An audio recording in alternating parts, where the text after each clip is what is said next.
Қыздар, қайырлы күн, қалдарыңыз қалай? Бүгін сіздерге құрақ көрпеге қолданылатын бөз маталардың түрлерін көрсететін боламын. Қайсысы дұрыс, қайсысы бұрыс екенін сіздерге ең бірінші анықтама берейін деп видео түсіріп жатырмын. Ең бірінші, қыздар, біз бөз мата әртүрлі болады. Соны ескеруіміз керек.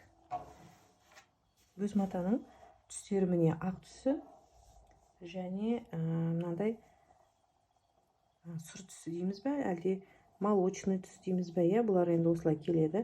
Бөз мата әртүрлі болады, бірақ именно құраққа қолданатын бөз маталар бізде осы түстен болуы қажет. Өйткені бізде білесіздер, көрпе талай жылға қолдану үшін біз оны тігеміз, және мата көрпемізді жуған кезде матаның өңі шықпау үшін, цвет шықпау үшін, біз үшін матаның осындай ақ түстен болғаны кезде өңбейді. Сол үшін бізге ең бірінші ақ түсті болғаны, ашық түсте болғаны қажет. Екінші бізде матаның тығыздығы. Ең бірінші мынадан бастайын. Бұл біз әдетте қолданып жүрген бөз мата. Бұны біз көбіне көрпенің ішіне мақта саламыз ғой, сол кезде қолданатын бөз мата. Бұның ені үлкен, ең 30 болып келеді. Бұның ені, не көріп тұрсыздар, осындай бөз мата. Бұл таза мақта мата. Бұны біз жаңа айтқандай көрпенің ішіне қолданамыз, бірақ бұны құрақтың астына да қолданып жатады. Мынау менде орташа тығыздықтағы бөз мата. Бұның бұдан да қалыны болады. Ол кішкене, қалай айтсам болады, берзентке келе ма, сондай бір қатты болады. Енді онымен де тігіп жатады. Ол да өте әдемі шығады, бірақ ол біз үшін қымбаттау болады. Өйткені біздің көрпеміздің себестоимости қымбат болып кетеді. Сол үшін кішкене осындай қол жетімдісін алған дұрыс. Бұл ХБ матаның осы түрі. Бұның метрі шамамен 700-800 теңге метрі, бірақ ені бұның 2,30 болып келеді. Келесі бөз мата, мен өзім қолданатын бөз мата осы. Міне, мата, ХБ, тығыздығы осы. 16 жіптік деп айтылар ма, солай айтылады бұл.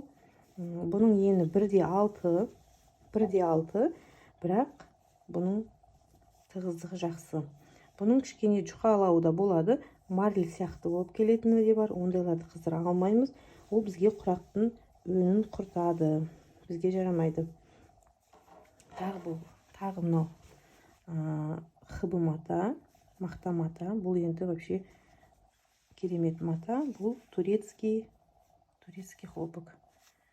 Бұны, қыздар, мен махаббат көрпесі және жамылғы көрпелердің астына қолданатын мата.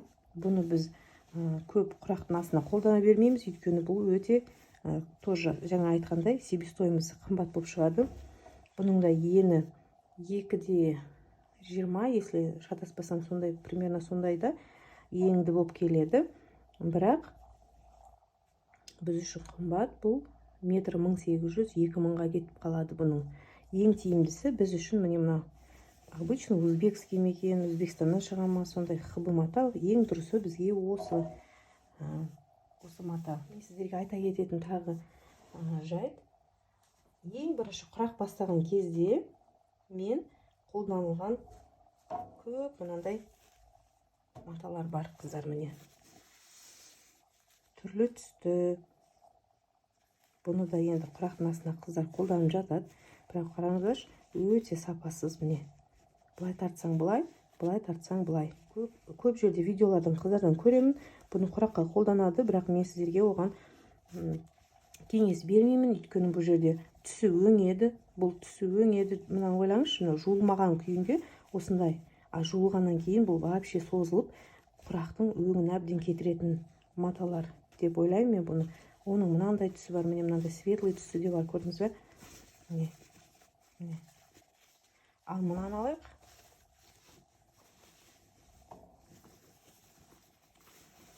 Мынау жаңа ХБ-мызды алайық. Міне, қайткенмен өз формасын бұлар ұстайды. Ал мыналар өз формасын ұстамайды. Көрдіңіз бе? Сол үшін қыздар, мен сіздерге мынандай түрлі түсті мата қолдануға вообще негізі кеңес бермеймін. Өйткені бұл сіздің көрпеңіздің ең бірінші товарный видін құртады, сапасын да құртады. Және вообще негізі өзім басында осы мен тігіп жүретінмін. Оны маған ешкім айтқан жоқ. Мен осыдан бастадым. Себестоимость арзан шығу үшін мен осындай маталар қолданатынмын. Бірақ мен үшін қазіргі шешім тек қана ақ хб мата. Міне мынау да қыздар, мынаны біз габардин деп аламыз ғой, көрпенің астына. Мысалы велюрмен емес, көп адамдар бастаған кезде велюрдің өз матасынан емес, түстес мата габардиннан тігіп жатады. Мынау да сол габардин мата. Менде мынау қалған қалдықтар. Мынау міне енді напердник дейміз ғой. Мынау напердник. Бұл енді жуылмай тұрған кезде қап-қатты болады. Тіккен кезде ыңғайлы, қап-қатты болып тұрады, ыңғайлы. Бірақ жуғаннан кейін міне жуғаннан кейінгі состояниесі осындай болады екен бұның. Енді қараңыздаршы, міне осындай құрақпен құрадық дейік. Міне, мынау менің құрағым. Міне, көрпеңіздің асты осындай болады, алаба жақ. Мен үшін бұл дұрыс емес деп ойлаймын. Өз басым, егер сапалы дүние тіккіңіз келсе, бұл неге қатты, неге өз формасын ұстап тұр деп ойласаңыз, бұл велюр менде флизеленген, көрдіңіз бе? Флизелені бар. Сол себепті бұл қақиып, қап-қатты болып тұр. А егер бұның флизелені болмаса, бұл өте жұмсақ болатын мата. Мынау міне қыздар, мына матадан тігілген, бөзден тігілген, тура сол қалыңдықта тігілген құрақ түрі. Меніңше бұл өте де эстетичный көрінеді, әдемі көрінеді. Ешқандай да артық көзге дөрекі емес. Міне мынаны салыстырыңыз. Міне қалай, мынау аккуратный, өте сапалы көрінеді. Бұйымыңызға қымбат түр беретін аккуратность. Мынау міне сатин. Бұл сатин жаңағы қымбат сатин.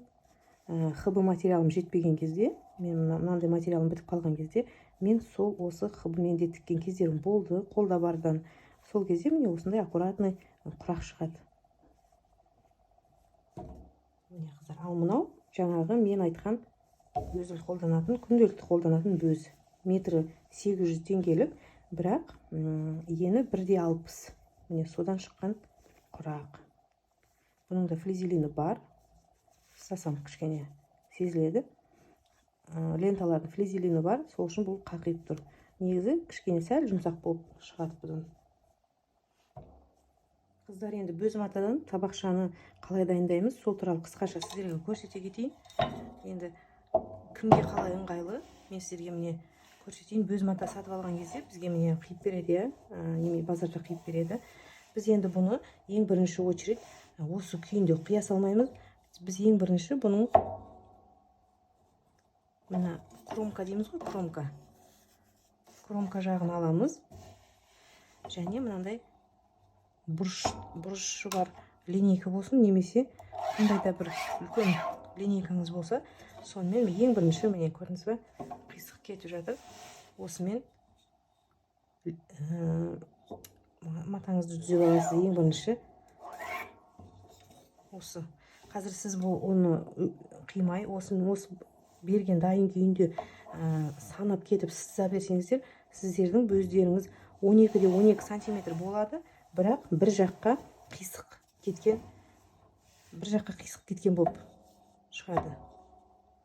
Сол үшін ең бірінші базардан алған кезде мына тігісті жөндеп алыңыздар. Ең бірінші шығарып аласыздар, содан кромканы алсаңыздар да болады, кромканы кесіп тастасаңыздар да болады. Міне 12 қып сызып аласыздар. Мысалы кете бересіздер осыдан. Жаңағы жөндеп алған жерден кете береміз, 12 деп. Мына жақтан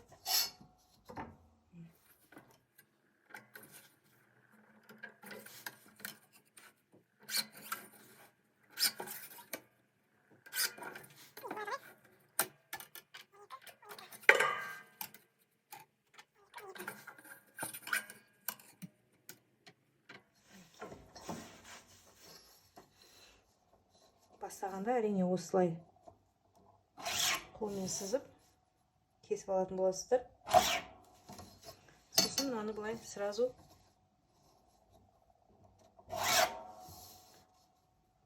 көзін тауып алсаңыздар болады. Сразу міне осылай.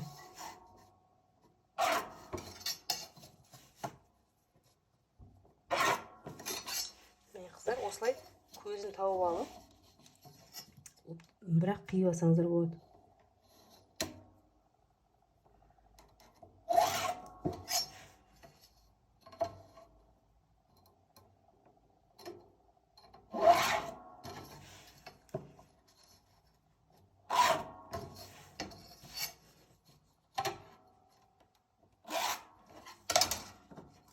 Көзін кәдімгідей просто қиып аласыздар. Бұл енді қарапайым әрқайсымыздың істеп жүрген күнделікті ыңғайлы түрі. Енді бұны жерге жайып жасап аласыздар. Кең столға, мен сіздерге көрсету үшін міне көрсеңіздер қандай артық матасын кесіп тастайсыздар.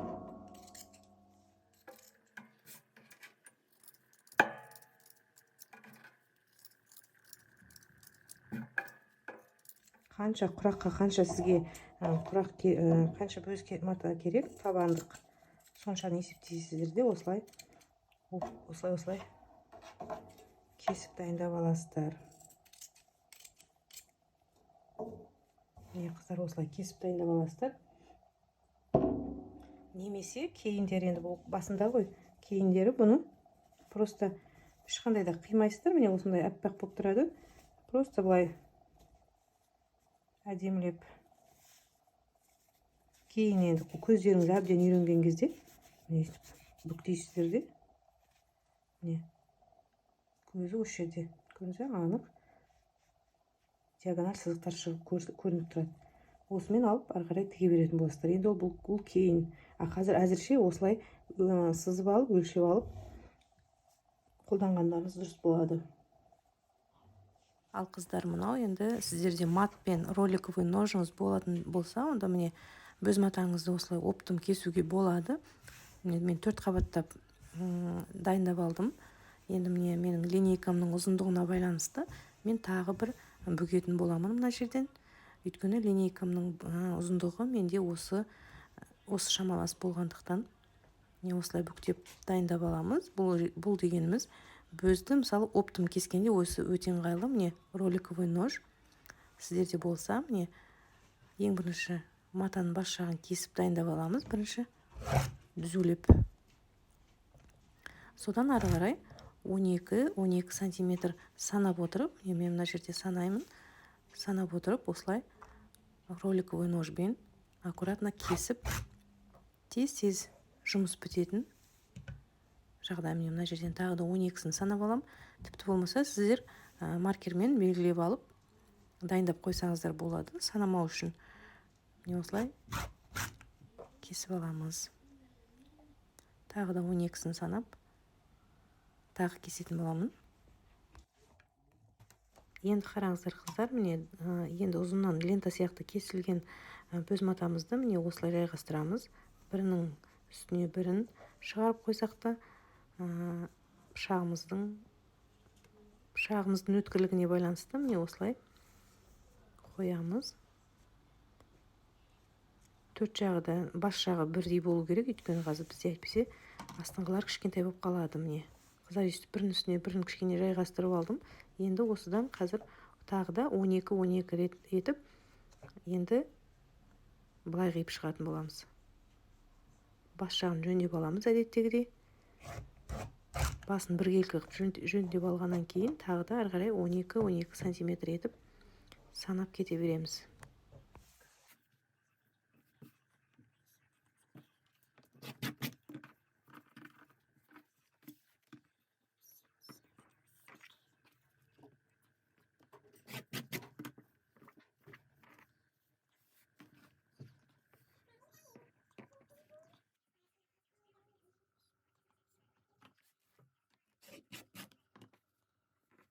Қыздар, міне көріп отырғандағыларыңыздай оптым шығады, осылай көп қып тігіп аламыз. Бізде міне артық матада көп қалмайды. Бұның бәрі азын аулақ расход қалады. Осылай қыздар осылай оптым кесіп үйренсеңіздер өздеріңіз жұмыстарыңыз жеңіл болады қыздар.